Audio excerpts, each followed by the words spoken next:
So welcome to the podcast, Joe. Thank you very much, Jack. Nice to be here with you. Yeah, no, I've been wanting to get you on for a while, and I think I contacted you a while ago, but you were under secret orders not to say anything, weren't you, for a bit? Well, yeah, in the middle of an investigation, this is the panorama we've just done on sewage pollution. It's just really tricky when you're fighting a war on many fronts and you're sort of asking for rights of replies from water companies to suddenly try and talk about it halfway through a project when actually you don't know where you're going to end up. You think you're going somewhere, you think you've got some evidence, but actually there might be a really good explanation for it all. So you can't second guess the process, and so it's nice to be able to speak to you now. We've actually broadcast and we're the other side of it. Yeah, and we're going to touch on that in a bit, but I thought we'd talk a little bit about you first. So we go, I don't know how many years ago it was now, but my first countryfile appearance was with you, which Was that your first? that was my first one. Yeah, Fantastic. that was it. I popped my cherry on that one. So that was 20. I want to say 2013. I can't remember off the top of my head, but it was a while ago. It was a while ago. We were in Derbyshire. We were on the Haddon Hall estate, and it can't be 2013 because I've been trying to get onto Countryfile myself for many years. I used to do the little sister version called Country Tracks, and I remember my first Countryfile gig was, and possibly the best one I've ever done, was just 2 weeks after my first son was born in 2014. So I joined in 2014. So I think it was the summer of 2015, maybe we did that. That would make more. Yeah, my memories are blurred, to be fair. But yeah, okay. Well, I remember the day anyway. I don't remember the date, but I remember the day. It was a glorious sunny day. It was beautiful, pristine river that had been sort of lovingly restored, actually. And I know, we can talk about these sort of things, but they'd been very brave up there that they'd stopped stocking. They had a very, sort of respectable and sought after fishery. They would have had, I presume, some very loyal members who wanted to catch fish regularly. And they said, no, we're going to stop stocking this. Let's make this a wild brown trout fishery. And I think when you're into fishing and you just focus on catching, you might think, why would you do that? But the more you learn about fish and ecosystems, actually it's a no-brainer, isn't it? To try and have some trust in nature and going back to that route. And I remember we got you up and we were snorkeling and having a look, and it was beautiful, wasn't it? Yeah, we got quite close to some of the trout. I remember them darting in and out, and it was a lovely piece. And I think talking to a few fishing clubs, it seems to be one of those things where, as the new breed, if you want to call them that, are coming through, I think that mentality of heavy stocking is slowly dying out. Hope not everywhere, but I think a lot of clubs are kind of switching onto that and thinking, actually, if we restore the habitat, we don't need to chuck in X amount of fish, and they'll do it themselves. Yeah, I think, again, it's another theme that comes up a lot, but habitat, we're trying to make it exciting now, but ultimately habitat's always been the boring issue, hasn't it? That actually people cling on to creatures, whether it's a beautiful trout, whether it's a sea eagle, whatever it is, or otters, people cling on to very sort of tangible bits of wildlife. And actually, they in many ways are the pinnacle, aren't they? They are the sort of icing on the cake of a healthy ecosystem, a healthy habitat. And it takes a lot to have trust in that, because sometimes it's a slow process. But think of it another way. Why would you keep stocking carnivorous fish, and part of their diet is eating baby fish? Why would you overstock, that population, so you've got a lopsided population, and then you've got no young fish coming through, and you sort of kill off the future, and you have to then endlessly keep stocking. You're in a sort of a fixed cycle, aren't you? Yeah, and they're normally, I think they're normally sterile, aren't they? Is it triploid they're called, where they can't breed, so they're not replenishing. So it's a self-fulfilling prophecy, I guess, isn't it? They're eating the native ones, they can't breed, so there's no fish left. So you think, we better put some more in. So it's. But look, I understand it's very hard, and there's a lot cleverer people than me who've got far more experience dealing with this, and I also understand there's economics involved, which thankfully I don't have to sort of get dirty my hands with, but maybe it is the sort of lesser evil sometimes to do that and to keep money coming in. Yeah, I think, and it's a recurring theme of this podcast, very few things in life are black and white, and yeah, it's very easy to say, well, this thing's wrong and that thing's right, but when you get down to the nitty gritty, it can be a little bit tricky, and I guess that is what you deal with quite a lot. And I was trying to think how to describe yourself, because Are you a presenter? Are you a reporter? Are you a journalist? Are you all of the above? Like, what do you classify yourself as? I don't know. I suppose these days I classify myself as a journalist, but just someone trying to find that balance between making a living, doing what I enjoy, but also what I believe in, and trying to cover topics that might otherwise not be covered. And I think there's an evolution as well. I just had my birthday this weekend. I'm 39. I'm going to be 40 next year. And I've been on TV since I was 25. And in the early days, I was fresh out of doing broadcast journalism, postgraduate degree. And, I just had loads of energy for everything. And you're young and, and you sort of look good on camera and all that kind of stuff that goes with it. And people just put you on as a presenter. And that's great. And you take as much of that work as you can get, and you sort of try and do a bit of everything for everyone. So, I was a trained journalist, but I'd also got a history degree. So I was making a lot of history programs. I was doing holiday programs. I was doing consumer. I was trying to wear as many hats as possible to please as many people. And gradually that slows down. That has to happen. There has to be a cycle. There have to be other younger reporters, presenters, coming in, and gradually some of that work you were doing, which was just presenting, you were there for a moment. I mean, ultimately anyone can kind of present to a point, so you've got no God-given right to hang on to that kind of work, and you have to start working out, okay, what do I care about? What can I make my own? And when you're struggling for work, and I have it many times, you have to kind of think, if no one's going to give me work, and why should they? I have to come up with a story that's mine. And there is a certain meritocracy in television and journalism, I think, that when you present a story, when you've done the thinking, you've done the research, then as part of the deal, they will let you, whoever you've pitched it to and has said yes, they'll let you present it, they'll let you report on it. And so it goes, and so you have to sort of make your own luck. And I didn't once upon a time. I just had loads of work thrown at me, which was a luxury. But as real life kicks in, you do have to sort of make your own luck. And you must know that, Jack, as much as anyone. You brilliantly sort of started from nothing and built your way up. Yeah, no, definitely. I mean, I like I say, I'll take whatever's thrown my way. I'm not too fussy, but I did a film for the One Show on Robins a few years ago with Deborah Meaden. Weirdly enough, we did that. And don't get me wrong, I like a robin, but it's not my area really. So I tried to be enthusiastic. I was like, oh, it's a lovely little robin.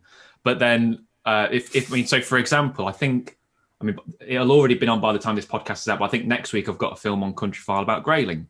So very passionate about grayling, love my grayling, and I think that was very easy to slip into.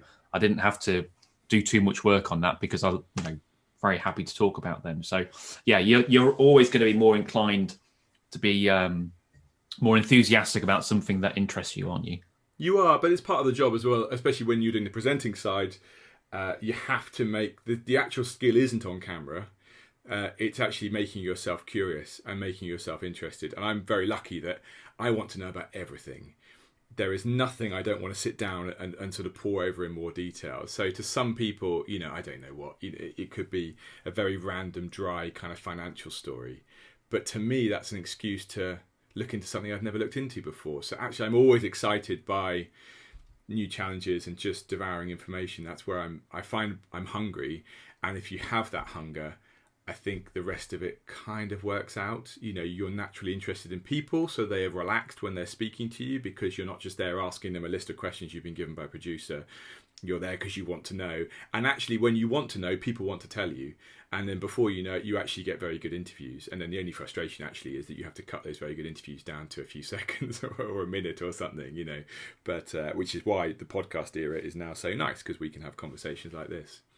Yeah, it's one of the things I really enjoy about it because it gives me an excuse to talk to people for an hour or so that ordinarily there wouldn't be much of a reason to talk to them for an hour or so, if that makes sense. So it's been really nice to talk to lots of people that you kind of know, but you don't know that well, if that makes sense. So it's nice to do that.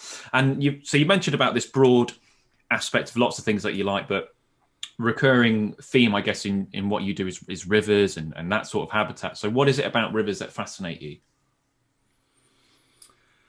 I don't know is the honest answer, but I do know I am fascinated. That is the right word. And I'm just constantly drawn to them. And, my background is very ordinary. I am the son of two secondary school teachers. I grew up in Norwich, and my parents, my dad's no longer with us, but my parents were brilliant, but they didn't have any interest in fishing or wildlife. In fact, not to say didn't have it, but that wasn't a part of our childhood. I've got a brother and a sister. In fact, music and the arts was, and we've always been sort of big on that. My brother went on to be a professional jazz musician and all sorts. So, so this came not from something that was handed to me, but just I kind of, it's a funny thing to explain, but I feel a kind of innate connection, and I don't know why, and I don't know where it comes from, but I want to see under the water. I want to experience, I scuba dive, I do a bit of fishing, I do anything I can to try and get in touch with that, because this glossy sheen you get on the surface, that's all most people see, but to go underneath and just to observe and to see these little organisms or big fish or whatever it is just interacting, I don't know why, but I can't get enough of that. I just stare at it and I want to understand it. I don't know if there always has to be, because often people get asked, why do you like these things? And there's not always a simple answer, is there? And I guess it's partly the hidden, that they're not, you can walk down the street, you can see birds and whatever, but under the water, it is a sort of secret world in a way. Not everyone gets to, just, unless you're a diver or an angler, I guess you get a little glimpse of that. So yeah, it can be hard to put words to it, I guess, sometimes. But rivers in particular, they have an energy and they have a majesty in the landscape. And when you're by a river, or when you're sort of in a river basin, which I suppose you always are by definition, but when you're actually by that water body, because of the movement of it, and because it's so dynamic, because it's always changing, because it's always responding and trying to carve a new path, and therefore everything that lives there has to go with it, it's this evolution in motion, isn't it? I don't find the same excitement looking over a gravel pit or a reservoir. It's not just water for the sake of water. It is these veins, and the more you learn about it, the more you feel connected to it. Growing up, I had no idea in Norfolk that there were chalk streams. I mean, I started out, as many sort of teenagers and people do, with coarse fishing, and didn't know anything about fly fishing. But it's only now in the last few years I've been going back to Norfolk and going, wow, I mean, they're only short, and they're these little fingers of chalk streams, around the Norfolk coast, but aren't they amazing? And there's Stiff Key, Glaven, there's some great ones, and they're remarkable things. But I mean, it's all rivers to me. I think they're just the energy you get from them is fantastic. It's a sensory experience, I find, as well. It's like the sound of rivers, like you can just close your eyes and hear the babbling brook, or and kind of linking on to what we're going to talk to next, but the smell of a river, which unfortunately a lot of the rivers around me don't smell that nice, and it's normally either Himalayan balsam, which is obviously a non-native plant, or it's that sort of detergent smell, which for a long time I assumed all rivers smelt like that, until I started traveling around a bit more. I was like, oh, they don't stink like a washing up sink. And obviously that's something you brought to wide attention recently on Panorama, so hopefully people will be able to catch up with that on iPlayer if it's still on there. And I guess naively, but part of that you looked into the pollution and all the problems that are going into rivers. So one of the main ones is raw sewage. And why is it bad for raw sewage to enter rivers, I guess? Because a lot of people think, oh, it's just flowing away. What's the harm? Well, yeah, a couple of things there. I mean, first of all, this program was just focused on raw sewage. I am keenly aware there are many, many pollutants in rivers, and the water industry will say, hang on, it's not just us, and it definitely isn't just them. Agriculture ranks as a really big factor here. But, sewage and the water industry is up there as well. And you're right, maybe some people don't see it or wonder what the problem is, because typically it's gone very quickly. And this is part of the interest for me, actually, that you can have pollution events that I think until very recently, really, I know people have been brilliantly campaigning on this for many, many years, but only with the advent of monitors, they're called event duration monitors, being increasingly introduced and used, not always reliably, but it's getting better on some of these outfalls, do we have some sense of what is coming out of these overflow pipes. We don't know the volumes typically, and we don't know exactly how noxious it is at different points, but we know when these spills start and stop, and they're really nasty. And look, in our panorama, I think we rightly had to focus on some of the unscreened sewage because, as ever, and you will know this more than anyone, Jack, TV is a visual medium, and it is actually very difficult to show raw sewage on television because it isn't, perfectly formed human waste as people might imagine it in their head floating down a river, right? It is kind of just grey water, and it is a mix of everything that goes down, the toilet or the sinkhole, and it's unforgivable that people are flushing, sanitary waste and wet wipes, and they shouldn't be doing that. But it's equally unforgivable that these are getting into our rivers and aren't screened out, and we saw awful examples of it in the Thames, which I know Thames Water will say, well, the super sewer and all this kind of stuff is going to fix it. Actually, I don't think it's necessarily going to go as far as Hammersmith Pumping Station, which is where some of this stuff was coming out. Anyway, but the fact that we had so much of it, huge amounts of it on the bank, you wonder how much more is going down the river and then going out to sea. So awful problem. But to get to the nub of your question, it is chemical and it's biological. So actually, I don't want to see wet wipes, I don't want to see tampons in a river, but effectively that's litter. And actually the litter, by and large, isn't what is going to be killing invertebrates or the river life there. It is, all sorts of things. But I mean, you name it. One campaigner said to me, think about everything in all those products under your kitchen sink, all those cleaning products, all those detergents you have in your house. Look at the packaging. Pretty much all of them, it will say dangerous to aquatic life. Okay, so that is what is going down the sink.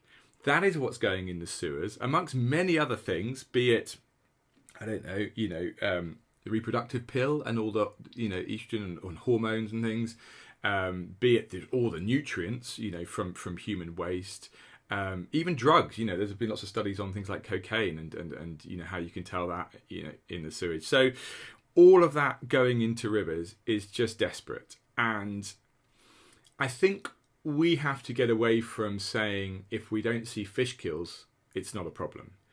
And I think, and we may come on to this, but the regulator has been terribly underfunded from what I can tell, and they don't have many enforcement people on the ground. They will still respond to fish kills, and they'll say they'll respond to other things. But actually what we don't see, and no one's really involved in as much, is these smaller pollution spills. But when they are chronic, and this is the point I'm getting to, I think, is that we now know sewage releases in this country are chronic. These are not acute episodes that happen after a 1 in 5 year storm, or even just a really big band of rain that comes in. These are chronic events that are happening regularly in some places in the country after just a few millimetres of rain. So if all those pollutants that I've just mentioned are regularly seeping into the watercourse, what does that do to the invertebrates? And I'm sorry to keep banging on about invertebrates. Your listeners will be very familiar with invertebrates. Maybe the general TV audience isn't. But, the creepy crawlies.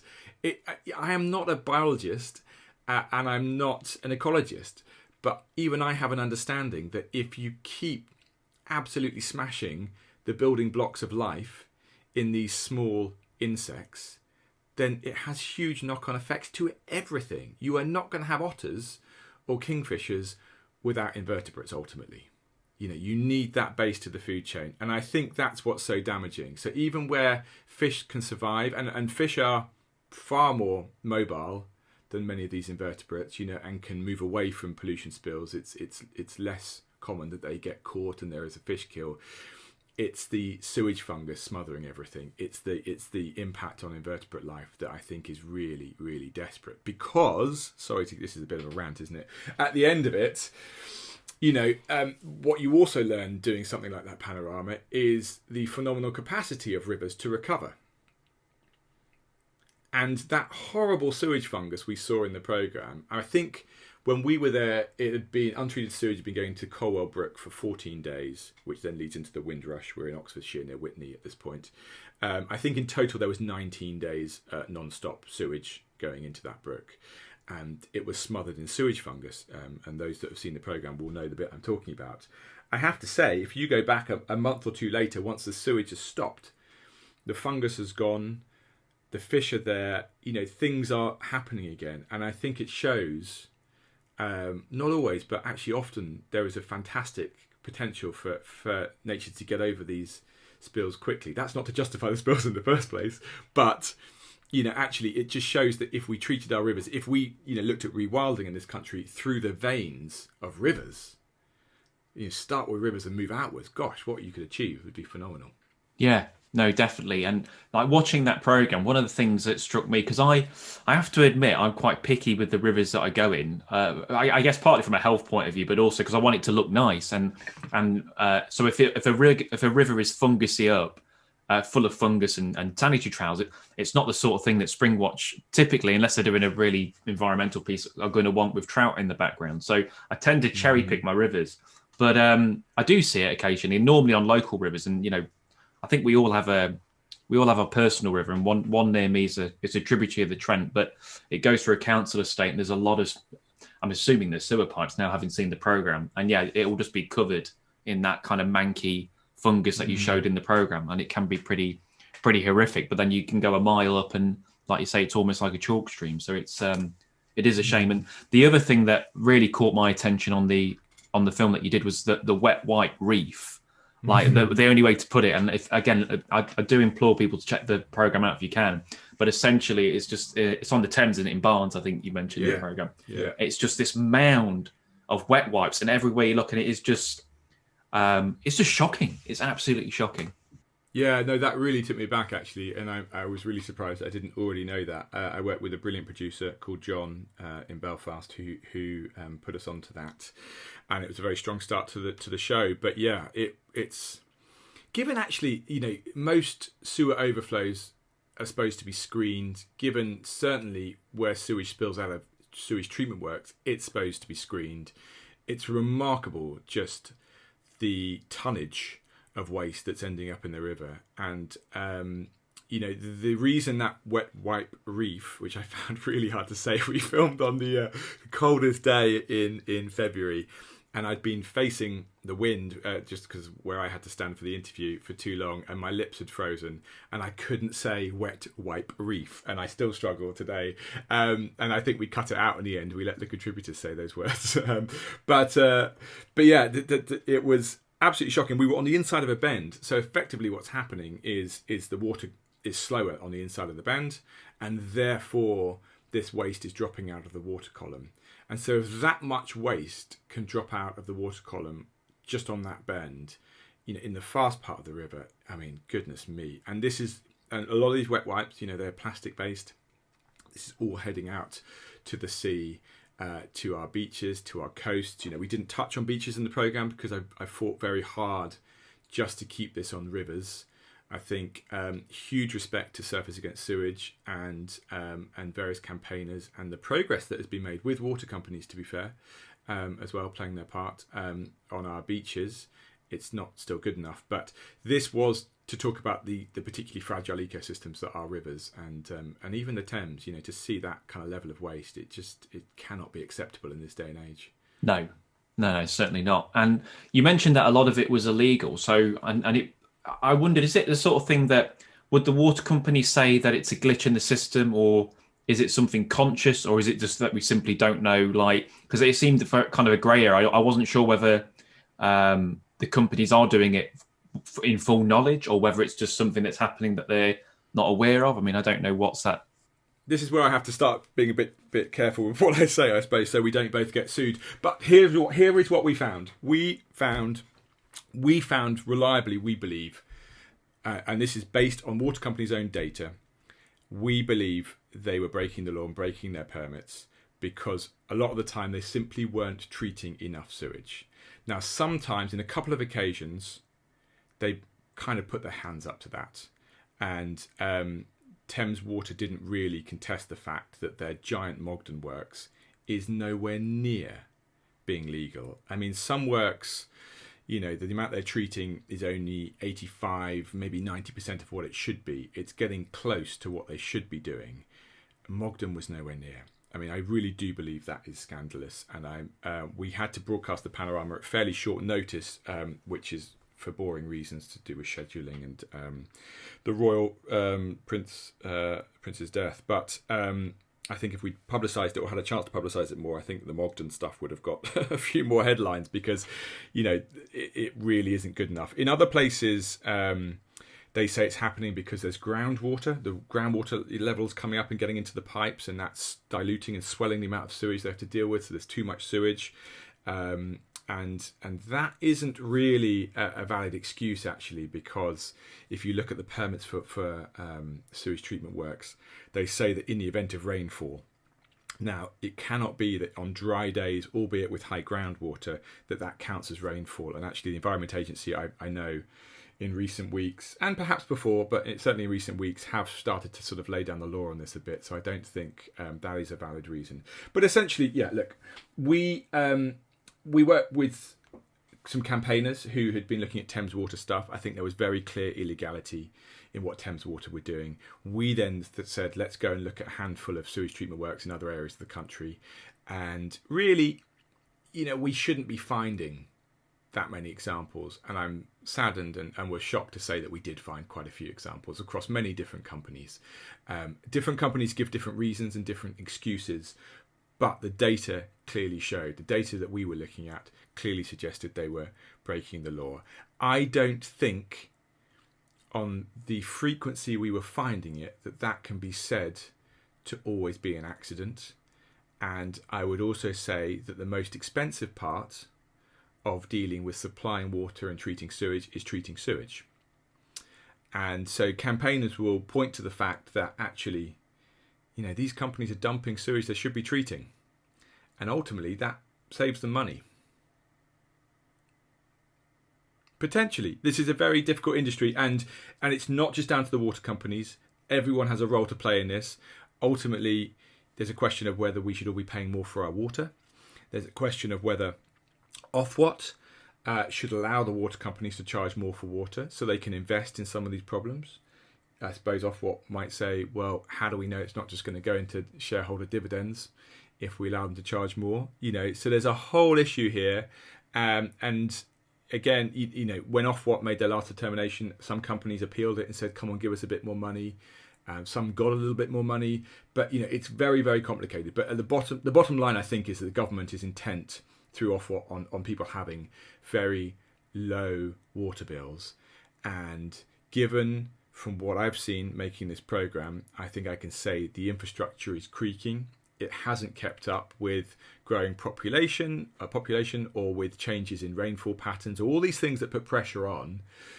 It is time to have a proper nationwide review of how we go forward, how much we pay for water, and what the water companies need to do. Because I don't think they've done enough either. So there we go. We had Fergal Sharkey came on a few months ago, and he was mentioning that he'd say it how it is more than I would. Yeah, no, he did. Yeah, no holds barred. But he was mentioning like London is heading for it's running out of water. It's heading for a drought basically because or the southeast of England in a whole really because I can't remember again. Listeners, if you're interested, have to kind of go back and listen to that one. I think it was something to do with just lack of reservoirs and things like that in this. Yeah, no, I think, and look, I can't remember, but I think it's the last reservoir. Is it 76 or something? Again, fact check that. But it's been a long time, and a lot of London and the southeast rely on groundwater.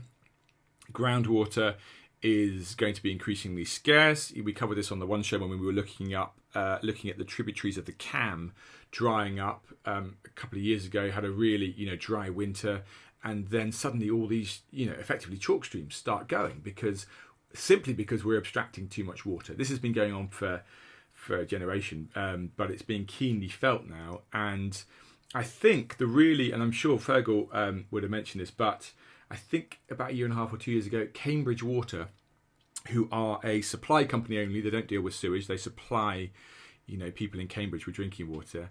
I think they were bold enough to use the word unsustainable for the first time. I think they came forward and said, look, this isn't sustainable. We've got a growing population here. The groundwater, if anything, is decreasing. This doesn't end up, going well ultimately. And I think London and Thames Water have the same problem. And if I branch out slightly, I don't know if you've ever had Paul Jennings from the River Chess Association on, but he is very strong on chalk streams and aquifers, and there is a situation right now, whatever you think of HS2, that the boring machines that are about to go through parts of the chalk aquifer for HS2, they need to use a huge amount of water, so there's problems there. But also, gosh, what if something went wrong with the aquifers that give us our drinking water in the southeast of England? I wonder. I hope that couldn't happen, but you must get a bit nervous when you're boring big holes through chalk. You'd like to think that they've done all the feasibility I'm sure studies, they have. but I'm sure they have. Who knows? We could run out. Who knows? But you mentioned the EA earlier as well, and again, this might be another question we have to dance around a little bit. But why aren't the EA enforcing it so much then? I know they are to a degree, but they could do more, arguably. Well, again, I think this ultimately comes back to politics. I was very disappointed that Sir James Bevan didn't give us an interview, nor did the chair of the Environment Agency. I think it looks terrible for them that somewhere like Mogden, the third biggest sewage works in the UK, is clearly and regularly breaking the law, and either they're not aware of it or they're turning a blind eye to it. I don't know which, because they didn't give us an interview. They put Rebecca Powell up, DEFRA did, for interview, and I was very grateful for her time. But the government seemed to be intent on making water companies report more and put more data in the public domain, which is great. But actually, the water companies already know when they're spilling. They already know the data. It's just whether they publish it or not. So I don't think the reporting is everything.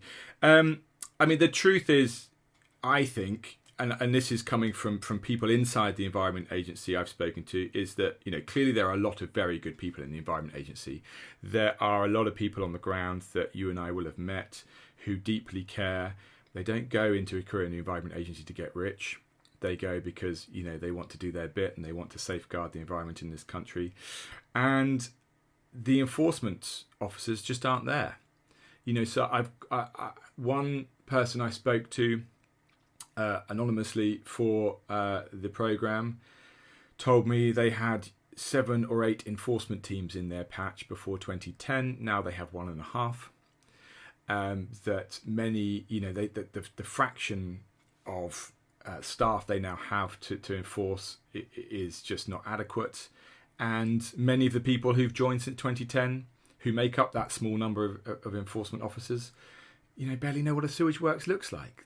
Because since 2010, just for those who don't know, since 2010, we decided in this country that effectively the water companies were going to mark their own homework. Operator self-monitoring. So there are lots of conditions to permits at sewage treatment works, and the water companies have to take samples and check that they're not putting too much, whether it's phosphates or what else into rivers, and check that their effluent, their treated effluent, what comes out the end of the process is up to scratch. And they do those tests themselves. I spoke to another whistleblower who said, look, at our company, we always knew when the tests were going to happen. We're supposed not to know. We're supposed to be someone from a different part of the company comes and does the test, but we know. And we will do things we wouldn't normally do. We'll switch things off or turn things on for that 24 hours to make sure we pass the test. That's a huge allegation, and not one that I've been able to fully substantiate, not one that was in our programme, but I am telling you what whistleblowers told me, So, and look, we need enforcement, because with the best will in the world, and some water companies may be trying to do the right thing, you still need somebody checking up. And you need good numbers of expert people out there, and the numbers of tests being done by the Environment Agency, the numbers of prosecutions being carried out, in my opinion, from what we've seen in the research to this programme, it just isn't sufficient. And when you don't have sufficient enforcement, unfortunately, you're going to get problems and you're going to get illegal behaviour.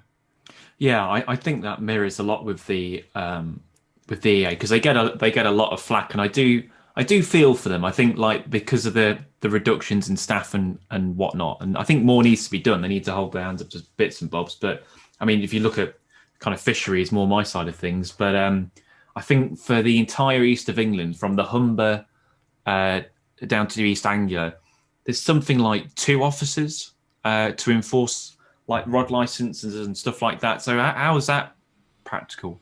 So it's tricky. And what DEFRA will always say, or the Environment Agency will always say, is look, actually we're fine. We've got a huge budget, and I forget what it is. It's like 4.5 billion or something. And they'll say, and it sounds very good, and it sounds like, okay, you're right, we shouldn't be worried. But when you look into that budget, you look into where it goes. Predominantly, it goes into flood defences. I'm not questioning that, quite right. People, can't have their homes and businesses flooded, but I'd implore listeners to sort of dig a bit deeper, because actually I don't think the resources are there for enforcement. I don't even think the fines, when they do prosecute people, and Thames Water or whoever gets a £20 million fine, I don't think that goes back into enforcement. I think that goes back into a general pot, not enforcement. That's what people on the ground at the Environment Agency have told me as well. I don't know that's definitely true. I'd have to get their response, and we didn't get an interview, so I'll leave that hanging. But, that's... Yeah, there is a lot more that needs to be done, and ultimately, it's a knock-on from austerity. Whatever you think of austerity, we had to cut back public spending, and this is one of the areas where I think it's been keenly felt since 2010. Yeah, no, it's bound to be in that situation, isn't it? Well, I'm going to end on one last thing, which is a slightly, I was going to say more positive note, but I don't know if it is, which is how Brexit is essentially fucking up our eels is the only way I can put it. So I think was it on Sunday you did a piece on countryfile with eels, and because I know Andrew very well, and I thought, this will be. In fact, I don't know if he mentioned, but I was going to come along that day. I was actually going to come, but because I didn't realise how far it was, and I couldn't find anywhere to stay, and obviously travel at the minute is a little bit tricky. But I was going to come and film the release, so I'm doing it with him at the end of April. He's going to catch some elders for me and get some footage of them. Yeah, and this was the sort of first attempt, really. So there'll be, here we are. We're recording this in sort of mid-April. There's at least 2 sets of big tides still to come with eels this year. I mean, eel numbers. We did eels on Countryfile a while back. We were looking at the illegal trade, and made a bit of progress with at least showing that, although people like the Sustainable Eel Group have done sort of brilliantly to get a good, legitimate system going, where fishers are involved in that system and rewarded for catching, which is eels, which are then bought by restocking projects, and that's good. There is still an illegal side, sadly, and I think it's a very serious illegal side. It's all wrapped up in organised crime and all sorts going out to the Far East. But but the numbers, I think there's a bit of optimism now. I think some of the recruitment numbers of young eels coming in the last year or two look like the decline is slowing, stopping, or even being reversed, which is great. And the film we made was a positive one, because look, Brexit's a funny old thing, and it's been very difficult to predict. Yeah. That's my very diplomatic summary of Brexit. Funny old thing. It's been very difficult to predict all the impact it's had. And I don't know if anyone really thought it would happen with this, what is ultimately quite a small industry. So we're not talking about this, Scottish fishermen. It's their livelihood year round. There are very few people to do with eels that get a year-round livelihood from them. There's a couple of buyers, and sort of my sympathies are with them because they can't operate this year. But mostly the people catching the eels have other jobs, or they're retired, and this pays for their holidays each year, or this pays for, it's a nice bit of extra cash coming in, and they love the eels and they're passionate about it, and they're a good bunch. And so this year, just to explain to listeners, essentially, eels are critically endangered. So if you're going to trade them between 2 countries, both countries have to agree. And Europe didn't agree for our eels to be caught and sent there. So suddenly, we don't use eels in this country. So suddenly there is no legitimate way eels can be caught and sold, including to Northern Ireland, because it's within the customs union. And each year, several million or however many go to Lough Neagh and get stocked there, and then they're caught as adults later on. So a bit of a problem, but I thought what Andrew was doing with Sustainable Eel Group is fantastic, in that he was trying to ultimately get a pot of money from the government to pay the fishers to catch the eels, and then using those catches to actually restock in other places in the UK. That is a great idea, or it seemed to me a great idea. I don't think the government I mean, these things are often slow and bureaucratic, have been very forthcoming with money. But what's very heartening is that even without the money, a lot of fishers who say, well, look, I've done well out of this over the years, are buying their rod license, which costs them 85 quid or whatever it is, and are turning out, it's not a rod, is it? It's a license to fish. You don't fish for a rod, but yeah, you'd be there a while if you're trying to get them on a yeah, exactly. Anyway, they are turning out, they are catching, and I think we saw 150,000 released upstream of a barrier, and that's the whole point in this country. If you think about Somerset levels, you think about what would have been great wet habitat, this big sponge of landscape along the west coast or the southwest as well. It isn't there anymore. We've drained it, we've farmed it, we grow food that we need to grow. So I'm not being critical, but I'm just explaining that we have lost that habitat. And the habitat that is still there, we have flood barriers, we have weirs, we have all sorts of problems. So actually, the more we can lift some of these eels out of the Severn and the Parrett, where they are sort of just trapped in huge numbers, and there's no point to them all being there. You need to spread the eel love. You need to put them around the country, and to be fair to them, because I've been a bit critical in this podcast, but the Environment Agency did turn around quite quickly and give Andrew permission to move them to other places in the catchment. They also turned around very quickly and gave me permission to catch some eels that night on camera, which I'm very grateful for. So it's a really nice idea, and actually the idea of the film, and I hope it came out, was sort of a rewilding project. So it's sort of snatched from the jaws of Brexit defeat, that actually we can use this and have a really positive upturn, and there are some people that really care, because the worry is, if years and years of work of having a really good system where everyone's legit, everyone's on board, if that falls away overnight, of course there's going to be some temptation for some people to go back to the dark days of illegally catching, of trying to put them in suitcases and taking them out to Asia. So yeah, I applaud. There's actually optimism in the eel world. I mean, we often talk about, sewage or bad news stories. There are some very good people doing some very good things, and the eel numbers look, touch wood, like they may have stopped declining. And that's a pan-European effort. That's Environment Agency. That's everyone involved. Wildlife crime as well. So yeah, that's a positive note, I hope, to end the podcast. The Severn acts as a funnel, doesn't it? If you look at, it's kind of perfect. So the majority, because people might say, why don't they do it themselves? Because the eels kind of get funneled up the Severn and they get to Tewkesbury and they struggle. I think it's Tewkesbury, it might be the weir up, but they struggle to get up. Weir at Tewkesbury. That's it. So if they stay there, they're just going to get eaten by everything when they could go upstream and carry on with their lives. And one of the facts Andrew told me, which I think is mind-blowing, is pre-industrial revolution, eels made up 50% of the fish biomass around the UK. That's how numerous they were. One in every second fish you would catch would be an eel, because they were so numerous. And now, they're in some places they're completely gone. Other places you get the odd one, but that's how numerous they were. So that's what the levels that they should be at. And so many animals, and people eat them. I mean, smoked eels I quite like smoked eel. If it's sustainable, I should put my hands up. But it's quite good. But bitterns love eating them, and otters love eating them. So yeah, and that's the point. They are meant to be eaten. So and the reason they arrive in such massive numbers, it's the same as invertebrates are in massive numbers, is that they are the that bit of the food chain that everything is supposed to predate on, really, in their early life, and then some of them will grow, survive, and return to spawn. And as you say, they are trapped in these congregated sort of spaces. They congregate there, and actually you need to share that. It doesn't just need to be things eating them in the Severn and the Parrett. They need to be shared around the country. And I do wonder, and this is just a very cod bit of theory, but when we look at given this remarkable stat you just mentioned about them used to be 50% of biomass, when you look at things like the problems we've got with salmon, declining numbers of salmon, and clearly they are getting closer and closer to extinction. You wonder, and seabirds coming further inland, and I know lots of salmon fishers, of which I'm not one, but a lot of salmon fishers do sort of moan about seabirds and gooseanders and all that eating them. Well, what about if those eels were still there in those big numbers?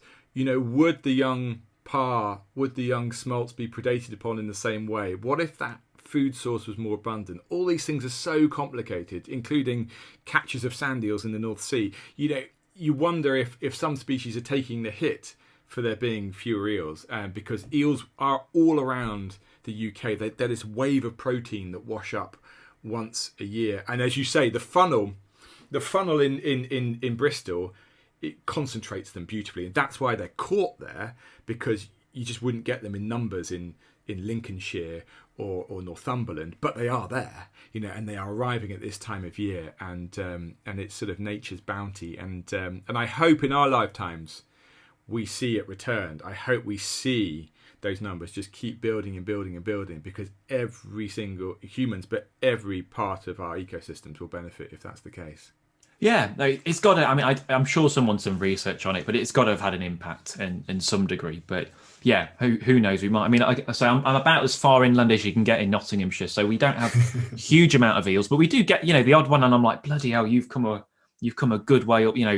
Some of the eels on the Trent, I think where I live, it must be like 7 weirs they've had to cross. So like how they've done that. I mean, and you think if there was weirs weren't there, they'd obviously shoot. Well, they're survivors, aren't they? And the adults can crawl over, can come out and crawl over obstacles on sort of misty, damp autumn nights. The young ones do their best. You've seen them probably, those pictures of them crawling up sort of wet sides of a weir and just trying to wriggle their way up. But they are remarkable creatures. And again, like the salmon, they have the inverse direction of travel, don't they? But like the salmon, they tell us so much about both our freshwater systems and our marine ecosystems.